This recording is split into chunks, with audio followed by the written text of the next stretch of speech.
Warahmatullahi wabarakatuh. Perkenalkan, nama saya Indah Sri Melani dengan NIM H105122101. Di sini saya akan menjelaskan mengenai modul I/O dan dukungan sistem operasi komputer. Apa itu modul I/O? Modul I/O adalah suatu komponen dalam sistem komputer yang bertanggung jawab atas pengontrolan sebuah perangkat luar dan bertanggung jawab pula dalam pertukaran data antar perangkat luar tersebut dengan memori utama.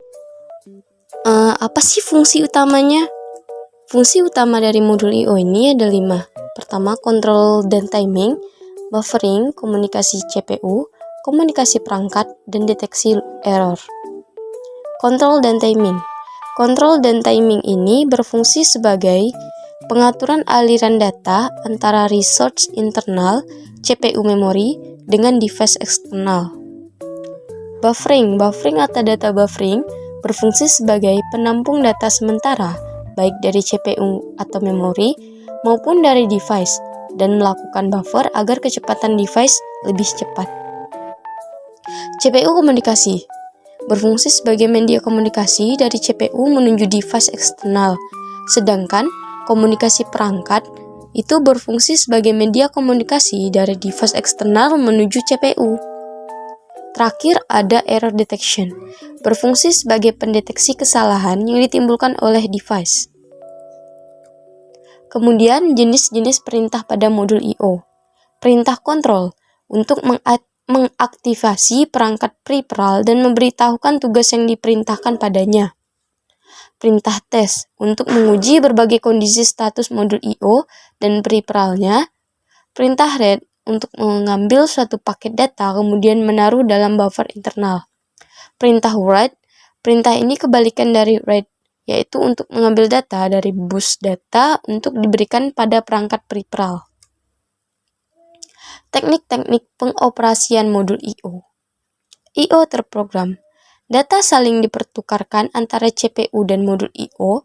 CPU mengeksekusi program yang memberikan operasi I/O kepada CPU secara langsung, seperti pemindahan data, pengiriman perintah baca maupun tulis, dan monitoring perangkat. Interrupt driven I/O memungkinkan proses tidak membuang-buang waktu. Prosesnya adalah CPU mengeluarkan perintah I/O pada modul I/O.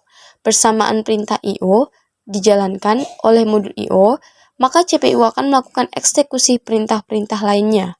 Apabila modul I/O telah selesai menjalankan instruksi yang diberikan padanya, modul I/O akan melakukan interupsi pada CPU bahwa tugasnya telah selesai. Kemudian DMA Direct Memory Access. DMA adalah sebuah prosesor khusus, Special Purpose Processor, yang berguna untuk menghindari pembebanan CPU utama oleh program I/O. DMA mentransfer seluruh data yang diminta ke I/O atau dari memori secara langsung tanpa melewati pemrosesan. Contoh perangkat I/O itu seperti keyboard, monitor, printer, mouse, dan lain-lain. Selanjutnya kita masuk ke sistem operasi. Apa itu sistem operasi? Sistem operasi adalah program yang mengatur sumber daya komputer, menyediakan layanan bagi pemrograman, menjadwalkan, dan mengontrol eksekusi program-program, aplikasi, serta fungsi sebagai antarmuka, antar pengguna, dan perangkat keras komputer. Fungsi dari operasi komputer ini itu ada kenyamanan dan efisiensi. Maksudnya dari kenyamanan dan efisien ini yaitu kenyamanan membuat komputer lebih nyaman digunakan, sedangkan efisiensi itu memungkinkan sumber daya sistem komputer digunakan secara efisien. Lapisan dan tampilan sistem komputer.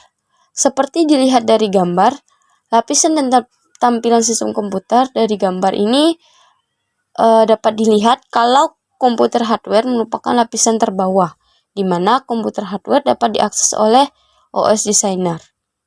Di atasnya kemudian ada operating system dan utilities, di mana ini bisa diakses oleh programmer.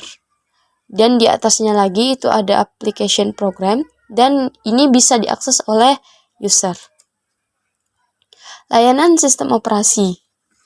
Layanan sistem operasi ini pertama itu ada pembuatan program, di mana sistem operasi ini menyediakan fasilitas dan layanan untuk membantu pemrograman dalam pembuatan program layanan pembuatan program. Layanan ini dikenal dengan istilah utilitas. Eksekusi program, di mana sistem operasi menangani instruksi seperti menyimpan ke memori utama, akses modul input-output, dan inisiasi hardware. Selanjutnya ada perangkat input-output, di mana sistem operasi ini menjembatani pemrograman dalam pengaksesan perangkat input-output sehingga menjadi sederhana. Selanjutnya ada akses terkontrol ke file.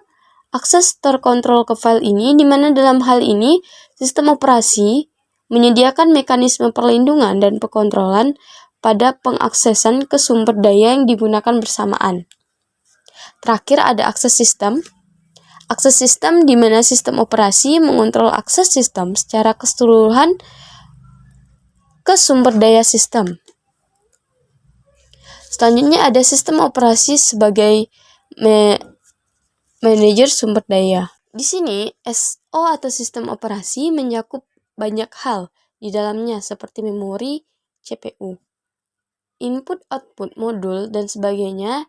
Dengan banyak proses yang dilakukan oleh banyak sistem, tentunya dia harus melakukan manajer sumber daya agar semua proses dapat dilakukan dengan baik. Selanjutnya itu ada jenis sistem operasi berdasarkan sifat karakteristik. Sistem interaktif. Sistem interaktif ini pengguna atau pemrogram berinteraksi langsung dengan komputer melalui keyboard atau layar untuk meminta pelaksanaan suatu pekerjaan atau untuk melakukan transaksi. Selanjutnya ada sistem batch, adalah kebalikan dari interaktif. Program pengguna dikumpulkan bersama dengan program dari pengguna lain dan dikirimkan oleh operator komputer. Terus ada jenis sistem batch berdasarkan jumlah eksekusi program, yaitu ada single programming dan multi programming. Single program adalah di mana mesin batch hanya menjalankan satu program saja. Hal ini tidak efisien karena proses banyak menumpuk. Yang kedua itu multi programming. Ini dimaksudkan untuk menjaga prosesor selalu berada di keadaan sibuk dengan mengharuskan prosesor menjalankan lebih dari satu program dalam satu saat. Dapat dilihat di gambar proses single programming dan multi programming, di mana single programming hanya menjalankan satu program dalam satu waktu. Pada multi programming menjalankan berbagai program dalam satu program seperti program A, B, dan C. Dan ada juga program yang dikombinasikan. Level penjadwalan. Level penjadwalan ini dibagi menjadi dua, yaitu jangka panjang dan jangka pendek. Penjadwalan jangka panjang, di mana ini menentukan program yang diloloskan kepada sistem untuk diproses, kemudian mengontrol derajat multiprogramming dan mampu membatasi derajat multiprogramming untuk memberikan layanan maksimal bagi sekumpulan proses saat ini. Sedangkan penjadwalan jangka pendek, atau sering disebut dispatcher, seringkali mengeksekusi dan membuat keputusan yang lebih detail tentang job yang akan dieksekusi untuk kesempatan selanjutnya. Mungkin sekian dari saya. Mohon maaf jika ada kesalahan dan ketidakjelasan dalam penyampaian saya tadi. Terima kasih. Sampai jumpa.